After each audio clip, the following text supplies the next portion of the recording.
So let's talk about a term you've probably heard thrown around everywhere: Industry 4.0. It's supposed to be this huge revolution in how we make stuff, right? But what does that actually mean? Let's break it down. Okay, let's start with a kind of wild question. What if factories worked like social networks? Seriously, imagine all the machines, all the parts, even the shipping crates, all talking to each other, coordinating their own moves, solving problems as they happen, all without needing some boss to tell them what to do. Just keep that picture in your head, because that's really the heart of Industry 4.0. Okay, so why now? Why do we even need a revolution? Well, it's because the old way of doing things, the old factory model, it's really starting to break down. It just can't handle some of the massive forces that are changing our world. And it pretty much boils down to these three big pressures. First up, individualization. You and I, we don't just want the same mass-produced things anymore. We want our cars, our sneakers, you name it, personalized just for us. Then you've got volatility. The global markets are all over the place, which makes planning production months ahead of time, well, almost impossible. And finally, resource scarcity. This one's simple. Energy and raw materials are getting more expensive, so every little bit of waste really, really hurts the bottom line. And this is why it's such a huge deal for certain economies. I mean, look at a manufacturing giant like Germany. Making physical things makes up more than a quarter of their entire GDP. When that much of your economy is on the line, you can't afford to fall behind. It's not just a business problem, it's practically an existential threat. So, facing this massive challenge, what do? Well, Germany's big strategic answer was this concept they dubbed Industry 4.0. It wasn't just some small upgrade either. They designed it to keep their most important economic sector on top of its game. And they didn't just call it an improvement. They framed it as nothing less than the next great industrial revolution. All right, to really get what the fourth revolution is all about, let's do a super quick history lesson. The first one? That was all about steam and water power, mechanizing factories for the first time. The second was about electricity and the assembly line, which gave us mass production. The third, and this is one many of us basically grew up in, that was the digital revolution, the rise of electronics, IT, and basic automation. See the pattern? Each one was a total game changer. And now, we're standing right on the edge of the fourth, and this one is all about something called cyber-physical systems. Okay, so what's the official textbook definition? Well, Germany's National Academy of Science calls it the integration of cyber-physical systems, or CPS for short, into manufacturing, along with the Internet of Things. Okay, those two phrases right there, cyber-physical systems and the Internet of Things, those are the absolute keys to unlocking this whole concept. This whole vision of total connection, it really stands on three main pillars. You've got horizontal integration.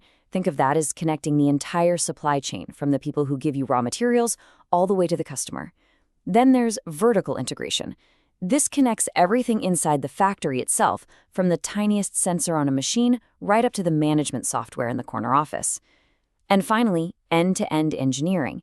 This creates a seamless digital record that follows a product through its entire life. The goal here is simple: total, absolute, seamless connectivity. Okay, so let's pop the hood and get into the engine room. How does all this connection and integration actually happen? It all starts with the core tech that makes this revolution possible, and it's all built around this idea of intelligent objects. Let's tackle that term we just mentioned, cyber-physical systems. It sounds complicated, but the idea is pretty straightforward. A CPS is just a system that creates a direct link between the physical world, things you can actually touch like a machine or a product, and the digital or virtual world of software and data. It's basically the bridge that connects the world of atoms to the world of bits. And the things that actually make up this bridge, the real things in the Internet of Things, we call them intelligent objects. This is the moment where that abstract idea of a cyber-physical system becomes something you can actually point to. Just think of any regular object, but now give it a digital soul, the ability to know what it is and talk to the network. So, what exactly makes a normal object intelligent? Well, it's a mix of two things, hardware and software. The hardware gives it senses, Things like RFID tags to identify itself, or sensors to feel temperature, pressure, whatever's happening around it. Then the software gives it a brain. It lets the object analyze information, make its own decisions, and crucially, communicate with other objects. And this brings up a really important distinction you have to get. An intelligent object is just one single unit, like one smart conveyor belt or one smart shipping pallet. But an intelligent system, that's what happens when you link all these smart objects together into a network. The real magic, the true intelligence, comes from how they cooperate. It's like a team is always going to be smarter and more capable than any one person on it. Okay, so now we've got these intelligent objects that can sense what's going on, think for themselves, and talk to each other. So what? Well, here comes the big payoff. How does this tech totally upend the way a factory actually runs? This is the part where we go from a rigid pyramid to a living, breathing network. For decades, pretty much every factory has been organized the same way, like a strict, top-down hierarchy. It's often called the automation pyramid.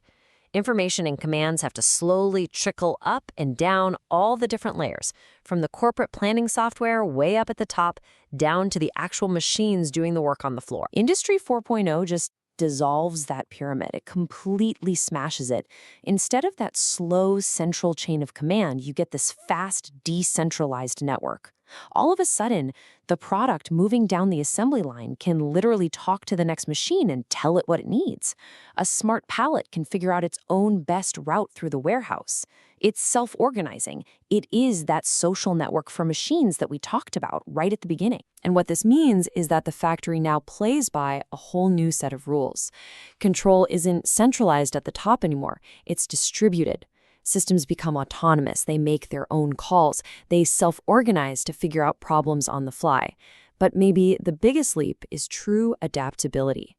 The factory can literally reconfigure itself to make something brand new, not just make tiny tweaks to what it was already doing. So we've covered the what and the how. Let's zoom back out. What does this all really mean for the real world? What's the actual economic and, societal impact of a shift this big? Well, the potential is just mind-blowing. Let's look at Germany's super important mechanical engineering sector. One study predicts that Industry 4.0 could boost its value by 30%. 30 by 2025. In business terms, that's not an improvement, that's a gigantic leap. And if we zoom out even further to the whole planet, the numbers start to sound like science fiction. General Electric estimates that this whole revolution could add, wait for it, $15 trillion to the global GDP over the next 2 decades. 15 trillion. That isn't just tweaking the system. That's fundamentally rewiring the entire world economy. So with all that potential, where do the experts think we'll see the first big wins? Well, a survey of people in the know shows that machine-to-machine communication and better ways for humans to interact with machines, that's HMI, are where the huge immediate potential is. More advanced stuff like full-on machine autonomy and cognition, that's seen as a bit further down the road, but it's definitely coming. This basically gives us a roadmap for how this tech is going to roll out into the world. And that really brings us back to where we started. We began by just imagining a factory that could work like a social network. And we've seen how that's actually starting to happen thanks to these intelligent objects in decentralized control. So I'll leave you with this question. When every single object becomes intelligent, not just in a factory, but in our homes and our cities, what incredible, world-changing problems are they going to solve for us next?